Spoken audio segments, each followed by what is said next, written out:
Hey guys, Niles here.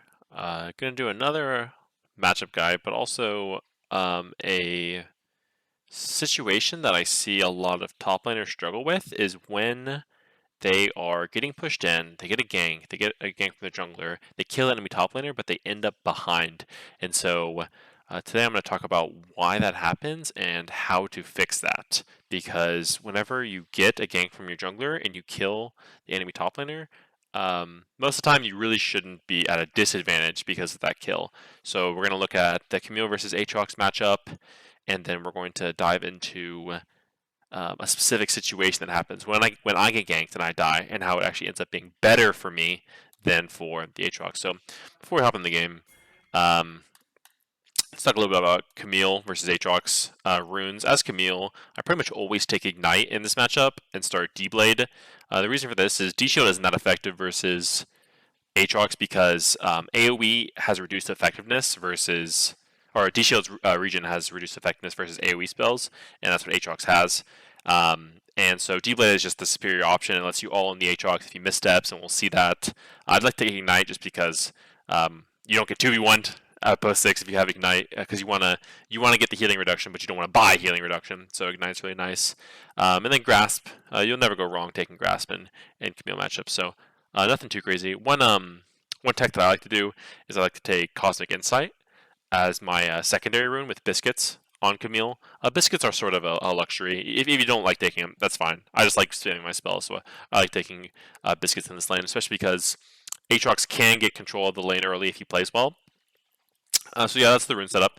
And then Unflinching is the final tech that's really important in this matchup because the thing about Aatrox is that he's really dependent on your W, on his W pulling you back in, right? And that's how he combos you. So if you have that extra slow resist in addition to your Q movement speed, a lot of times you can get out of his chains that you normally wouldn't. So I would run this page every single game versus Aatrox, always start D-Blade, all that sort of stuff.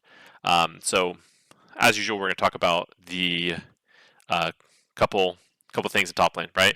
We're talking about who has the range advantage, who has the wave clear advantage, and then the all-in, right? And so range advantage is pretty equal, actually.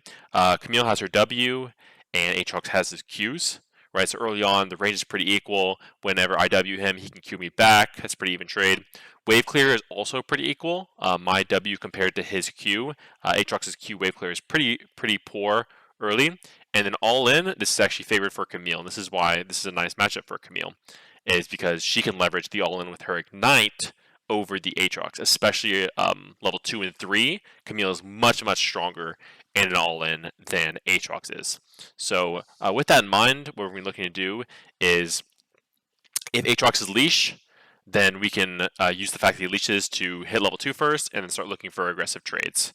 So we'll get into the game now. So I opt not to leash because if Aatrox doesn't leash, it's good. So immediately I see Aatrox isn't leashing, so you can just start hitting the wave.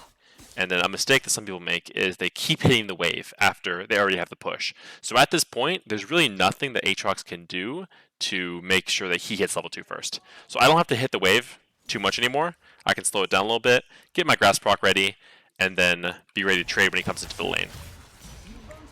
So the reason why this is so bad for Aatrox to do, initially trade with Camille, is because he doesn't have control of the lane, so he can't dictate when he gets a reset, whereas I can. If I'm pushing into him, then I can dictate when I reset, right? So if we are trading or we're both getting low, whoever has control of the lane, it's better for them, usually, right? Obviously, if you're going to get level 2 ganked because you're all-inning the top laner at their tower, don't do that, right? This is just general rules. So get control of the lane, gonna hit level 2 first, and one mistake that Aatrox makes is when you don't have control of the wave, and especially if there's a close all-in, don't run past the minion wave into the enemy champion's minions, right? It sounds self-explanatory, but a lot of people make this mistake. So as you'll notice, I'm kiting back to my minions. As soon as he walks into my minions, instantly turn around, pop Ignite, and get a slash. So this is really nice. Okay, cool. Right? We have total control of the lane. Slow push into him. And in the previous video, we talked about when not to cheat a recall. This would actually be a great time to cheat a recall because The Aatrox, I'm not sure if he leashed or not because he came to the lane like sort of on time, sort of late, and my jungler is pathing away. So a cheater recall would keep me safe right here. So I end up slow pushing into him. Gonna crash on wave 4 right here, which is totally fine. For cheater recall on Camille. Crash on wave 4. My auction guy ganked mid lane, so I'm thinking of recalling. Okay, so the correct play for me is to recall. And I actually get punished here in a second for not recalling. So Graves used my ward. It's chill vibes. So I should just be basing. I should have been basing even before this. There's no reason for me to even ward. So the reason why this is so bad for me is my Shyvana is going to be stuck on the bottom side of the map for a while. Graves just swept my ward. I know he's top side. So if I stay in the lane, I really can't take any aggressive trades. So there's no reason really for me to stay, because if I'm Eing in, then I'm really just coin flipping. I don't have Ignite. I really don't have a way to kill this Aatrox reliably. So I just make a mistake. I stay in the lane, sort of greeting for Sheen and refillable, and I end up dying. Now this is where it gets really interesting. So then just stop. Let's take a look at the wave. Right, he had 150 gold. Graves got 300 gold. What should Aatrox do with this wave? Right? What should he do, and what should Graves do? Right? We'll take a look at the wave, and then think about it for a second. And the correct option is actually Graves, leave. Do not touch this wave. Do not touch this wave, and Aatrox bases. Okay? There's a couple reasons why you can do this. Okay? So if you push this wave as Aatrox and Graves, this will not crash before this next wave comes to my tower. And what that means is that Aatrox and Graves will be sharing not only this wave, but the entire next wave of gold and XP. Okay? And this is actually detrimental overall for Aatrox if they share this. It's good for Graves. Graves gets ahead. He gets the kill, right? He gets the gold, he gets the XP. But it's actually bad for Aatrox's game. And we'll see that in a second. So instead, right, Aatrox should be basing, TPing back, and then he can crash on his own once we both TP back. But instead, they share this entire next wave. Boom. So we'll take a look at, after I CS this wave, we'll take a look at the gold, and we'll take a look at the XP. Okay, cool. Take a look at the gold first. I'm slightly ahead, 20 gold ahead, and in terms of XP, I am a little bit past 5, and he is just the hair, the slightest bit ahead of me in XP, which should not happen. Right? If I die to a gang, this shouldn't be the lane state, right? And we'll see how this snowballs for the Aatrox.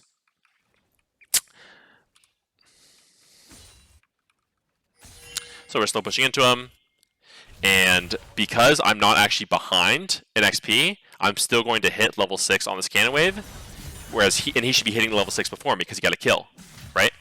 But something unexpected happens. I guess he's not expecting it, and I hit level 6 first right here. End up all-inning. One thing that you can do to surprise your opponent is I'm literally one creep, this creep from hitting level 6, and you can start all-inning when you're level 5 and then kill the creep in the middle of the all-in and then hit level 6. Which is what happens this game. I hit the creep, hit level 6, and then, right. So, even though the Aatrox got the gank and got the kill and got the wave push him with his jungler, that's actually not good for him, right? So this is just a perfect example. I see this happen all the time where one person is losing lane, they get a bailout from their jungler, but then instead of basing immediately after they kill their lane opponent, they continue to stay in the lane, and then they end up getting screwed over for it. Because if you are not getting the waves and XP, solo XP, you are not actually getting a significant advantage over your lane opponent. So I just thought that was really interesting. This is just a game that I played this morning, and I just thought it was an interesting concept. So I hope you guys learned something, and I will see you tomorrow for the next video.